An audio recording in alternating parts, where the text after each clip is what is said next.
it's M-rated. Elegant settings and costuming, big name cast, twists aplenty, and it's a new take on an Agatha Christie classic. 5 killings later, and the inimitable how do you pronounce Hercule in French? Hercule. Thank you, that'll do. Hercule Poirot. He's actually Belgian. Oh, Belgian, he is too, you're right. So that's my second mistake. Do I get 3 of them, Greg? 3 and then I hit the Gypsy. Thank you very much. Played by Kenneth Branagh, solves the crimes, but not before all stand accused. And we're introduced to Poirot's extraordinary mind through his remarkable instincts on the battlefield during the First World War, during which his face is badly disfigured. The action then moves to London in 1937, and by then the man who set out to be a farmer has become the world's best detective, afforded a hero's welcome. He's a keen observer of life. He watches intently as a talented blues singer generates plenty of heat on the dance floor. Specifically, his gaze is turned to Jacqueline de Belfort, played by Emma Mackay, getting hot and heavy with her newly minted fiancé, Simon Doyle, Armie Hammer. She's very much in love. Then all attention is turned to a very affluent friend of de Belfort's, Lynette Ridgway, Gal Gadot, the Israeli actress, who makes a movie star entrance to the club. De Belfort relays her good news to Ridgway and prevails upon her to offer Doyle a job, which she does. So Doyle is the fiancé. And then Doyle and Ridgway take to the dance floor. 6 weeks later, de Belfort has been dispensed with. Doyle and Ridgway are an inseparable couple. So basically, ditched one woman in favour of the other. And so they're inseparable, they're celebrating their marriage with friends and relatives in Egypt. This is where Death on the Nile comes in. But a dark shadow hangs over them in the form of de Belfort, who appears to be stalking them. Well, if you were ditched, I don't suppose you'd be too happy about it either. She turns up unannounced wherever the couple venture. She's heartbroken. She truly believes that Doyle still loves her. And among their company is Hercule Poirot. In an attempt to get away from de Belfort, Doyle, the husband, books a paddle steamer cruise on the Nile for his new wife and guests. For her part, Ridgway trusts none of them. None of the guests, none of the extended family. And she's got every right not to. For, as the saying goes, the best laid plans of mice and men often go awry. Soon thereafter, the vessel becomes a murder scene. One slaying leads to another, and so on. And Poirot, being the master interrogator who recognises all present had motives, with money being the root of all evil. Well, did you enjoy the build-up to this, Peter? I actually found this a very interesting remake of the 70s film, especially as Michael Green has fashioned a backstory for Hercule Poirot. And the film starts, interestingly enough, a bit like Belfast was in black and white, also in black and white in World War I. And it gives us a sort of context for his own lost love and relationship yearning that is sort of part of the plot of the Agatha Christie story on the steamer.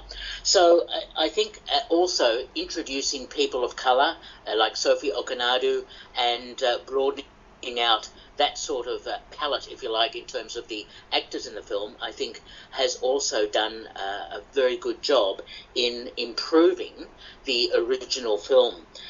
So overall, I actually quite enjoyed it. And I think the acting was very good. It's interesting to note that the film has been delayed over 2 years, partly because of COVID, partly because of Armie Hammer's situation, and some other issues. But it's good that it's finally being released. So Kenneth Branagh has done a very good job in directing Michael Green's script, which I think does a good job of trying to get more into characterization. Well, I think the backstory is compelling, and there's quite a long introduction, Dave, isn't there, before we get down and dirty on the boat, during which the piece I thought it tended at times to drift to a bit of melodrama, but I suppose you can expect that, can't you? Yeah, although I did find probably the first half of this film very underwhelming, to be honest. I know that we've been through COVID and that it changed the way that films have to be made, but I still get very frustrated when directors and production companies decide to green screen something you could easily have gone and filmed in front of the pyramids. That really, really irks me, and I think it left me a little bit underwhelmed for the first half of this movie. But then I loved the second half of the movie. One of the people I really wanted to mention here was Russell Brand playing against type in a serious role, to the point where I didn't actually recognize him for the first few times that he was on screen. I thought that was really well done. We've also learnt that Gail Gardeau needs to play Cleopatra at some stage in her career after seeing that little bit in this.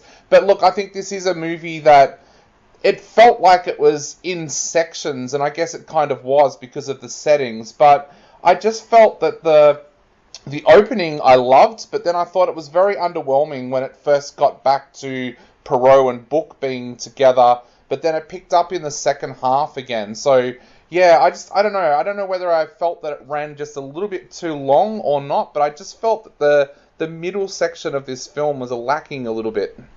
Well, it's M-rated and it's 127 minutes. I really thought it was a lavish production. I mean, there's a lot of meritorious work on the design. I thought it looked splendid, Greg. I haven't caught up with this one. It's on my to-do list this afternoon. But I'm just wondering why Kenneth Branagh has chosen to remake two of these, with so many Agatha Christie novels around, with star-studded cast and everything. Why he's chosen to remake these two, in particular, when they were made in the 70s? Why not choose something new? Well, but I suppose they're two of the best-known works. Murder on the Orient Express came out in 2017, and I mean, look, I think it's. I mean, if you're going for something that's going to draw crowds, I would have thought you go for two of the most popular. So that I don't think you need to look far beyond that. That's my take on this. But I mean, I appreciated the love triangle and the interplay between the two ladies dueling for Doyle's heart. But I didn't think, Peter, all the characterizations were as strong, and there was at one point crocodile tears shed. Did you notice that? It just looked too affected to me. Yeah, I felt that was also part of the way the characters were set up, if you're talking about perhaps Annette Bening or whoever the case might be. And I thought Dawn French and Jennifer Saunders added something extra to the film, which I thought worked really nicely. Well, one thing, Dave, I thought trying to pick the guilty party or parties remained elusive, just as it should. I thought that was a feature of it. I mean, you've mentioned Annette Bening, Russell Brand, Dawn French. I mean, there's some very, very big names on this one. I think for the most part it's slick and it's reasonably satisfying. Did you pick the ending? Because I reckon most people would not have. I did, and I actually leant across to my wife and I said I've picked it and told her who I thought it was, and I was correct. Yeah, I don't know. I watch a lot of murder mysteries, so there's little things in these films that I always seem to pick up on when there's things like that. But look, I don't think for the average cinema goer that they will. I thought that was actually the strong point of this film, was that second half of the film when you're actually out on the steamer and you start to investigate the crimes at hand. I thought that was when the film came into a power of its own. I did wonder at times whether there was almost too many characters to feel a closeness to any of the characters. I felt that. That's always the problem, though. That is always the problem, Dave, with things like this. I've mentioned that before as well, because you get down and dirty with some, and then others are almost ancillary. I think it's also more difficult when you've got well-known actors playing those roles as well. I'm a huge fan of Jennifer Saunders. Ab Fab is one of my favourite television shows of all time, and I love Rose Leslie. So to see them get such limited screen time at times during this film felt particularly frustrating for me. But look, I did enjoy the second half of the film. Okay, score out of 10, please, Dave. I'm going to give it 6 out of 10. Okay, and Peter, I think you'll be higher than that. A little bit higher, and I must also mention the music score by Patrick Doyle, which is really an excellent score. Look, I really enjoyed it, and if you've seen the original film, I remember it, then you'd know the plot twists. So, and in fact, that's not so important. Look, I gave it 7 out of 10. And I gave it a 7 out of 10 as well. Now,